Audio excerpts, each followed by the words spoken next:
So what if literally everything you've been taught about happiness is, well, completely wrong? Think about it. We spend our entire lives relentlessly chasing it, right? But then so many of us end up feeling totally empty once we actually get what we thought we wanted. Well, in today's Explainer, we're going to completely dismantle that superficial Hollywood idea of happiness. We're tossing it out. Instead, we're leveling up through a scientifically backed framework for true human flourishing. Because if you're looking for high-impact insights on what actually makes life worth living, you are exactly in the right place. We're going to blend the timeless, rock-solid wisdom of ancient philosophers with the cutting-edge science of modern positive psychology to basically create a literal roadmap for your life. Let's get right into it. To kick things off, we really have to ask a fundamental question. What exactly is happiness? Because historically speaking, we've kind of gotten it completely backwards. We really need to challenge that common, smiley, giggly view of happiness. You know the one? But that's just positive emotion. It's what psychologists actually call the hedonic treadmill. It's like, imagine buying a brand new car. You get this unbelievable thrill driving it off the lot, right? But 6 months later, you've completely adapted. The thrill totally fades. And suddenly, you have to keep running, keep buying, keep achieving just to feel that baseline level of joy again. Chasing raw, fleeting pleasure basically just leaves you running in place. It's this continuous, exhausting kind of happiness that depends entirely on constantly acquiring more. And this right here is exactly where we have to contrast our modern, exhausting pursuit of pleasure with the ancient Greek concept of eudaimonia. This was pioneered by Aristotle, and it is a total game changer. So eudaimonia is absolutely not sensual pleasure. It's not fame and popularity, because let's face it, those can be snatched away by the whims of other people in a second. It's not wealth as an end in itself. And honestly, most importantly, it is not some passive state where you just sit back and feel good. Instead, eudaimonia is an activity of the soul in accordance with reason.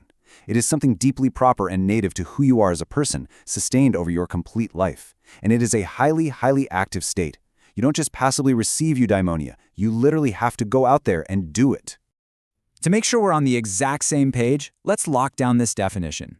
Eudaimonia is the condition of human flourishing or of living well. It is the highest human good, desirable purely for its own sake. Think about it. When you ask why you want eudaimonia, there's no other answer. You just want it. And the catch is, it's strictly achieved through living virtuously and rationally. This totally proves that true happiness is an active, lifelong practice of excellence, not just a passing emotional state. And here's the thing, sometimes flourishing actually requires doing incredibly difficult things.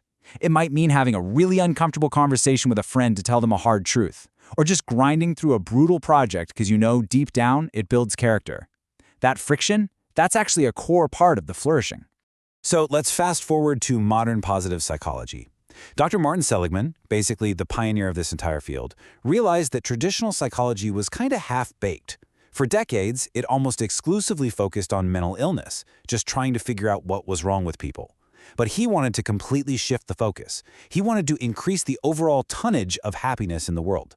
And to do this, he developed 3 ascending steps of fulfillment that act like a staircase to true well-being: the pleasant life, the good life, and the meaningful life. So let's walk up these stairs together, one by one. All right, step 1 is the foundation, the pleasant life. This is where we savor basic pleasures, and it represents hedonic happiness. It's all about enjoyment and the absence of pain. And hey, let's be super clear here, it is highly important. Savoring a genuinely great meal or just enjoying a warm, sunny day actively reduces stress and absolutely boosts your baseline life satisfaction. But the massive warning here is that relying strictly on hedonic happiness leads directly to that rapid adaptation we talked about earlier. It keeps us hopelessly stuck on the treadmill. So to step off, we have to graduate to eudaimonic happiness, which is enduring, deeply rooted in personal growth, and fueled by purpose rather than mere fleeting pleasure. Moving right up to the second level, we reach the good life. Now this has absolutely nothing to do with luxury or living in a mansion. It's really about identifying your unique signature strengths, things like courage, humanity, wisdom, or creativity, and deploying them vigorously. When you deliberately recraft your work, your friendships, and your downtime to use what you are absolutely best at, you achieve a state of flow. And flow is that incredible psychological state where self-consciousness is completely blocked, you feel totally at home, and time just stops.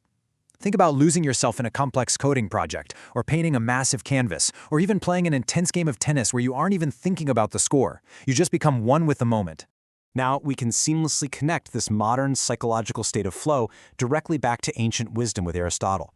He famously noted, "Pleasure in the job puts perfection in the work." I love that. Intense, focused engagement in our daily actions is actually a timeless, ancient requirement for human flourishing. When you are deeply passionate and fully engaged with what you do, when you are locked into that state of flow, you aren't just passing the time or counting down the minutes until the weekend. You are actively practicing excellence. You are fundamentally building your eudaimonia, piece by piece. To make this hyper-practical, let's critically examine how we actually spend our days. I want to ask you a very direct question, and be honest with yourself. Are you busy or are you productive? The philosopher Socrates famously warned us to beware the barrenness of a busy life. In our modern culture, we literally wear packed schedules and frantic multitasking like a badge of honor, don't we? But the good life requires ruthlessly eliminating the non-essential.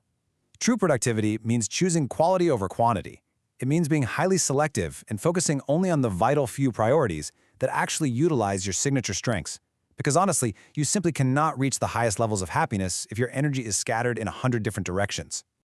And that brings us to the massive paradigm shift of our explainer, the third and highest step, the meaningful life.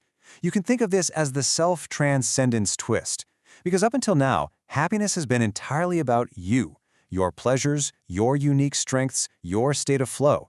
But the profound truth here is that the highest possible level of human happiness requires completely forgetting the self and discovering a much, much larger purpose. Psychologically speaking, the isolated self is actually a pretty poor site for finding ultimate meaning.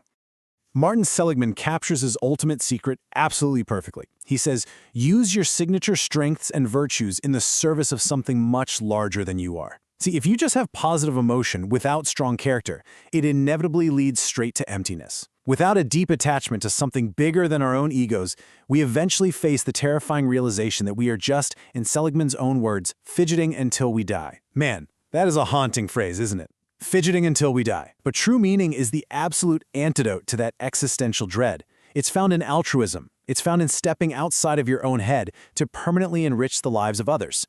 So to tie all of this ancient wisdom and modern psychology together into a daily protocol you can actually use, Seligman expanded his theory into the highly actionable PERMA model of flourishing. This is the playbook for how you actually live it out. Positive emotion isn't just about smiling, it's actively practicing daily gratitude. Engagement means deliberately seeking out those flow states instead of just passive doom scrolling. Relationships remind us to cultivate deep, vulnerable connections, not just superficial networking. Meaning is tying your daily actions to a cause way bigger than yourself, whether that's raising a family, volunteering, or building a mission-driven business. And accomplishment, that is the pursuit of mastery for the sheer joy of getting better at something. True flourishing genuinely requires a balanced, daily practice of all 5 of these elements. So as we wrap up this explainer, I want to leave you with this final provocative thought. How will you step off the hedonic treadmill and actively deploy your unique strengths for others today? Because happiness isn't a product you can just buy off a shelf, and it certainly isn't a fleeting emotion you can catch. It is an active, relentless pursuit of excellence. It's a daily habit of creating meaning and a deep, unselfish engagement with the world around you. Please, don't just settle for a temporarily pleasant life. Take action, break the cycle, and start building your own deeply meaningful eudaimonia today.